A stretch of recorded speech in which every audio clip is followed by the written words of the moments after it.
Mike. All right, questions for Emilio Corona. Talk us through running around third and scoring that game over. Yeah, that was awesome. Just to get back out there, keep myself ready throughout the game. Obviously, Tommy Spillane with a huge hit. Yeah, just super fun time. So where were you when you found out about hosting the regional? I was at home, actually doing some homework. A little summer classes going on right now. And yeah, super excited. I mean, not having to travel is big. Going to be able to play in front of our home fans at least one more time, which is super fun, and I'm very grateful for because we have one of the best fan bases in the country. Where are you right now with your hand, and how much can you do at this point? My hand's feeling good. I'm going to just keep practicing every day this week and see what we can do every day and hopefully get better day by day. If it turns out that you can only do a pinch run type situation, how do you approach that?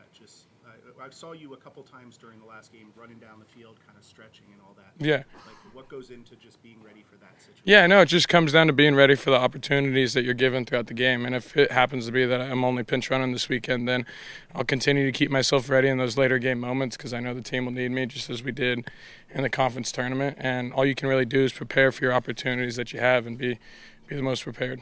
Did you expect to be in the top 16, or were you surprised? I expected to be in the top 16. I think we are a top 16 team, and I think we've proved that continuously throughout the year.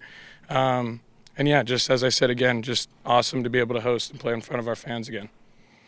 Considering how the results have been against Grand Canyon, how much should anyone take from those results, considering they were maybe midweeks and it wasn't the same pitchers or same scenario? Like, can those results really be looked at as a barometer? I think Grand Canyon's a great team. They have a great coaching staff. They have a bunch of great players. We have a tremendous amount of respect for them. And so, obviously, in this tournament, it's only 64 teams. Everyone's going to be very talented, very good teams. You can't take anyone lightly, and we're going to be ready to go. How has the team's belief in itself evolved over the course of the season? I honestly think it's been pretty consistent. I think we were battle tested a lot early, went through some tough games, and I think just going through those as a team has kind of helped us grow. And winning a couple of those close games early on in the season, I think really was able to create this constant belief that we're in every ball game, no matter what the score and who we're playing. I was going to. Garen said that Toby said that the Frisco series was kind of the turning point in that regard. That you had lost some really close games to good teams, and he came out of that saying, "You guys are battle tested." Do you feel that way too? Yes, 100%. I mean, we played Dallas Baptist, Alabama, Indiana, a bunch of really good squads. And I think for just the whole team in general, with a lot of new guys, that was fantastic for us to get out there and play teams not necessarily that we were going to see on the West Coast, a different brand of baseball, and just expose everyone to big environments, big games, big crowds. And I think you've really seen that kind of pay off in these big games down the stretch. How important are runs that get produced often out rather than just constantly putting guys on base? You had two of those in the final, just a lot of sac flies, RBI groundouts.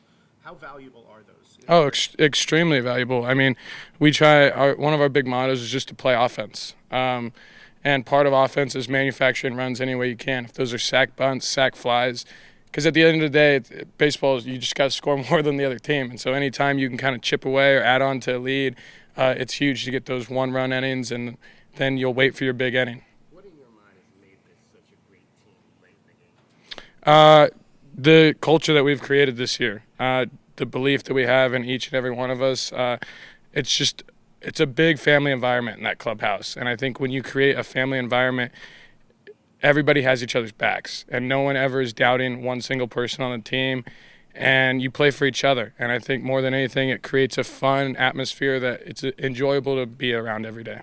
What did it mean to you personally to score that winning run? Because right now you can't swing the bat, but you're able to do something like that. What did that mean to you to be able to? I mean, it was awesome. I was just super grateful for the opportunity. I mean, our guys have done a wonderful job continuing to play this whole year. And yeah, it was special. I was just happy I could get out there and execute my opportunities, help our team. Everybody goes to the hitter on those situations. I think it was Brandon that came and hugged you. Yeah. But what was that interaction like? What did he say? What did it mean for you just to see him come in and make those catches that he made in that series? Yeah, no, I mean, Brandon Rogers has been unbelievable in the outfield this year. And yeah, him coming up, giving me a big hug was awesome. I was kind of lost in the moment. It was just a special moment. Yeah, Tommy's playing. Everyone deserved to go hang out with that guy and celebrate. And that was super fun to kind of watch back. But yeah, once again, that's just kind of a culture thing we've created. I mean, you had guys coming up to me, everyone else with Tommy's playing, and then we all just kind of met up. And it's just, yeah, it's awesome. I know it was a long time ago, but what do you remember about that West Virginia series? That they're a really talented ball club. They're coached very well, and they're going to compete. They're going to play any way they can. They're going to score. I remember they stole home a couple times on us last year, so we just got to be ready to go. You can't really take a pitch off. They've played here. GCU obviously has played here. Dallas Baptist hasn't. But when a team comes in to this park for the first time, what are the challenges that they face with the dimensions? I think the outfield play is big. I think the wall out here is really different, just kind of the shapes and the angles you have to take in the outfield. And I think that plays a little bit to our advantage because we get to practice out here. And oftentimes you'll see teams maybe struggle just a little bit or take one bad route to a ball that maybe skips by them. And we capitalize on those because those are extra bases, extra runs scored, and all that.